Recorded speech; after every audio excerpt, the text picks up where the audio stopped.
Hello everyone, আসসালামু আলাইকুম। কেমন আছেন সবাই? আই হোপ সবাই ভালো এবং সুস্থ আছেন। আমিও আপনাদের দোয়া ও ভালোবাসায় আলহামদুলিল্লাহ ভীষণ ভালো আছি। নতুন দিনে নতুন আরেকটি ব্লগ ভিডিওতে আপনাদের সবাইকে স্বাগতম। আজকের ভিডিওটি কোন কোন টপিক নিয়ে সাজিয়েছি অবশ্যই আমার সাথে থাকুন। নিশ্চয়ই কোনো না কোনো অংশ আপনাদের ভালো লাগবে। প্রতিদিনের মতো সকাল থেকেই ভিডিওটা শুরু করেছি। সকালে যে টুকিটাকি কাজগুলো থাকে সকল কাজ সেরে এখন আবার চলে যাব আরেকটা কাজে। আজকে 4-5 দিন হয় অনেক রোদ। যখন রোদ ওঠে তখন কিন্তু আমার অনেক কাজ বেড়ে যায়। বৃষ্টি হলে দেখা যায় ঘর থেকে বের হওয়া যায় না, আর কাজগুলোও কিন্তু ওইরকমভাবে গুছিয়ে নিতে পারি না। তো যখন একটু রোদ ওঠে তখন কিন্তু কাজগুলো গুছিয়ে নিতে খুবই সহজ হয়। তো দেখতেই পাচ্ছেন চলে এসেছি বাড়ির আঙিনায়। এখানে কিন্তু অনেক গাছ রয়েছে। আগের মানুষেরা কিন্তু লতা পাতায় বেশি বিশ্বাসী ছিল। আসলে লতা পাতা খেয়ে যে মানুষ উপকার পায় না এমনটা কিন্তু না। প্রত্যেক গাছের পাতায় আল্লাহ তাআলা এক একটা ওষুধ লিখে রেখেছেন। তো দেখতেই পাচ্ছেন এগুলা হচ্ছে তেলাকুচা। এগুলা কেউ চিনেন কিনা আমি জানি না, তবে আমার বাড়ির আঙ্গিনায় কিন্তু এই পাতাগুলো একদম ভরে গেছে। আমি একবার ভেবেছিলাম যে স্প্রে করে একদম জ্বালিয়ে দিব। পরবর্তীতে আমার হাজব্যান্ড বলল, এই পাতা দিয়ে তুমি সুন্দর একটা ঔষধ বানাতে পারো। তো আজকে এখানে এসেছি মূলত এই পাতাগুলো তোলার জন্য। যদিও এখানে অনেক পাতা, এত পাতা আমি একত্রে তুলতে পারবো কিনা আমি জানি না। এই পাতাগুলো অনেকে অনেকভাবে খায়। কেউ দেখা যায় ভাজি করে খায়, আবার অনেকে রান্না করেও খায়, আবার অনেকে এটার রস নিয়ে খায়। একটু ছেঁচে রসটা নিলে কিন্তু সেই রসটাও অনেকে খায়। নানানভাবে কিন্তু মানুষ এটাকে তৈরি করে খায়। আবার অনেকে দেখি যে ছোট ছোট করে বড়ি তৈরি করে সেটা খায়। আবার অনেকে পাউডার তৈরি করে খায়। তো আমার হাজব্যান্ড আমাকে বলেছিল তুমি এগুলো তুলে রোদে শুকিয়ে তারপর পাউডার করে নিবে। আর এটা মূলত আমার হাজব্যান্ডের জন্যই কিন্তু করা হবে। ওর যেহেতু ডায়াবেটিক্স আছে, এই পাতাটা খেলে নাকি ডায়াবেটিক্সের অনেক উপকার হয়। আর মাশাআল্লাহ দেখতেই পাচ্ছেন এই গাছেও যে ফুল বের হয়, আর ফুলগুলো এত সুন্দর কি বলবো।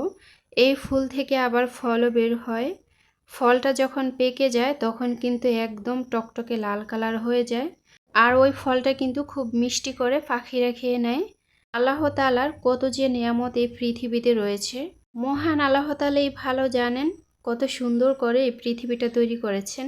সত্যি আমি মুগ্ধ হয়ে যাই যেটাই দেখি না কেন। আমাদের ক্ষুদ্র জ্ঞানে কিন্তু কখনোই উপলব্ধি করতে পারবো না।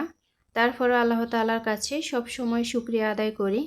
মানুষ যখন অসুস্থ হয় তখনই কিন্তু সুস্থতার নিয়ামত বুঝতে পারে।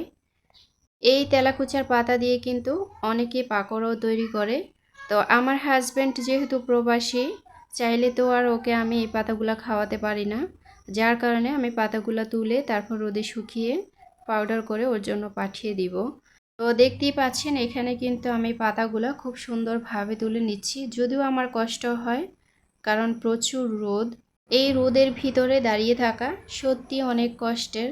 তবে হাজারো কষ্টের মাঝেও কিন্তু আপনি সুখ খুঁজে পাবেন। আপনি যার সাথে সংসার করেন তার সাথে যদি আপনার মনের মিল থাকে তাহলে আপনি এই কষ্টটাকে খুবই হালকা মনে হবে। অনেক মেয়েরাই কিন্তু সংসার জীবনে হ্যাপি না, তবে আমি যে একেবারেই হ্যাপি এটা কিন্তু না।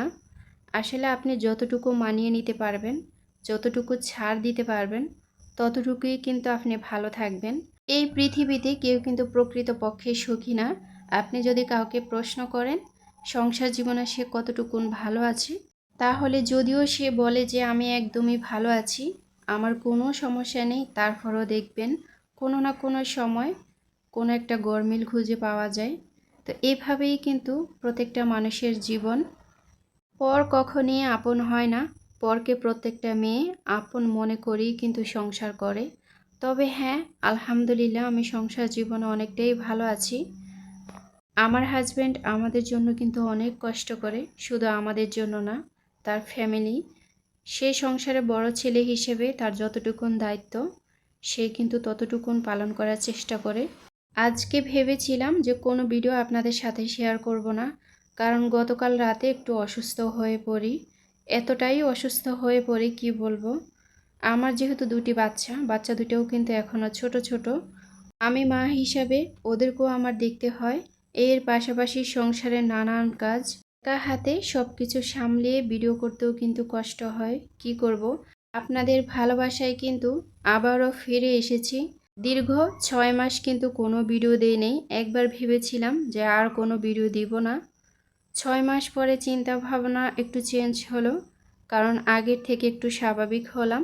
তারপর ভাবলাম যে আমার চ্যানেলটা যেহেতু মনিটাইজ করা, অনেকে আমাকে দেখি যে কমেন্টসে এসে প্রশ্ন করে যে আফু তুমি কি আর ভিডিও দিবা না, আফু তুমি কি আমাদেরকে ভুলে গেছো।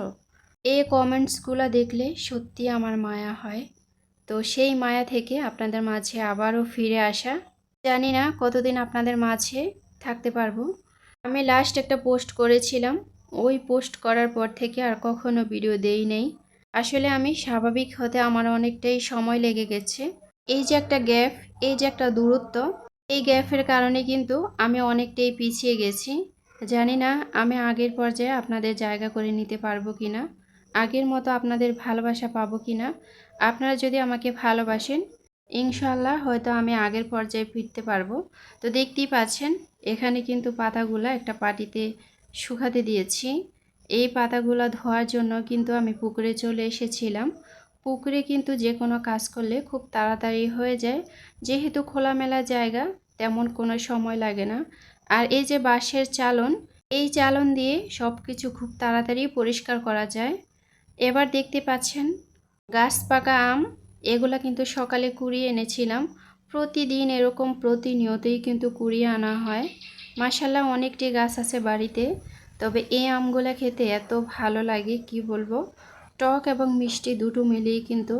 আবার কোনো কোনো গাছের আম একদমই টক থাকে, আবার দেখা যায় কোনো কোনো গাছের আম প্রচুর মিষ্টি। তো গাছের আম বলে কথা, এখানে কোনো ফরমালিন নেই, যেরকমই হয় না কেন। আবার যখন একটু পাকতে শুরু করে, গাছ যেহেতু একটু বড়, আমার পাড়তে কষ্ট হয়, তো বাদুড় কিন্তু খেয়ে ফেলে অথবা পাখিয়ে খেয়ে ফেলে। তো পাখির রিজিকে যতটুকু থাকে পাখি কিন্তু ততটুকুই খাবে, আর আমার রিজিকে যতটুকু আল্লাহ তাআলা রাখবে আমি কিন্তু ততটুকুই পাবো। তো দেখতেই পাচ্ছেন আমি খোসাটা ছাড়িয়ে নিচ্ছি। অনেক আপুদের ভিডিওতে দেখি যে আপুরা আমের খোসা দিয়ে অনেক রেসিপি তৈরি করে, আবার অনেকে দেখি যে আমের খোসা ভর্তা করে। আসলে ভেবেছিলাম যে কখনো ট্রাই করব বলে কিন্তু সময়ের কারণে কখনোই কোনো কিছু করতে পারি না। আসলে সংসার জীবনে এত ঝামেলা থাকে, কি বলবো। তো যাই হোক, রান্না তো করতেই হবে যতটাই অসুস্থ থাকি না কেন, যেহেতু একা সংসার। নিজে যদি রান্না না করি বাচ্চাদেরকে কে খাওয়াবে।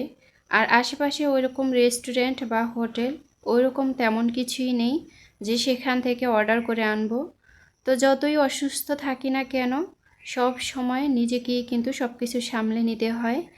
এর আগে যখন অসুস্থ হতাম, আমার মা তখন আমার পাশে থাকতো। তো এখন আর আমার মা নেই। তো মায়ের কথা মনে পড়লে সত্যি এখনও স্বাভাবিক হতে পারি না। এত অল্প বয়সে মাকে হারিয়ে ফেলেছি। আসলে যার মা নেই সেই বোঝে এই শূন্যতা কখনোই পূরণ হবে না। মা যে আমার লাইফে কত বড় একটা ছায়া ছিল, এটা একমাত্র আমিই জানি। এই মুহূর্তে আমার ভীষণ খারাপ লাগছে, যেহেতু মায়ের কথা মনে পড়ছে। তো আপনারা প্লিজ কিছু মনে করবেন না। তো চলে এসেছি রান্নার প্রিপারেশনে। তো গতকাল বাজার থেকে ডিম আনা হয়েছে, যদিও আমি বাড়ি থেকে ডিম সংগ্রহ করি সব সময়, যেহেতু হাঁস মুরগি পালন করি। তো মাঝে মধ্যে কিন্তু বাজার থেকে আনা হয়। তো এখানে কিছু আলু কুচি কুচি করে কেটে নিয়েছি, ডিম রান্না করব আলু দিয়ে। এভাবে মাঝে মাঝে কিন্তু তৈরি করি। আমার বড় মেয়েটা কিন্তু ভীষণ পছন্দ করে, তো ওর পছন্দ মতোই কিন্তু আজকে এখানে রান্না করা। যেহেতু একটু অসুস্থ, তাই সিম্পল রান্না করারই চেষ্টা করছি, তেমন কোনো কাজে যাই নাই। আর আমার কাছে এই রান্নাটা খুব সহজ মনে হয়েছিল। তো দেখতেই পাচ্ছেন আমি কিন্তু ডিমগুলা ভালো করে কষিয়ে তারপর রান্নাটা করে নিচ্ছি। সবাই ভালো থাকবেন, আল্লাহ হাফেজ।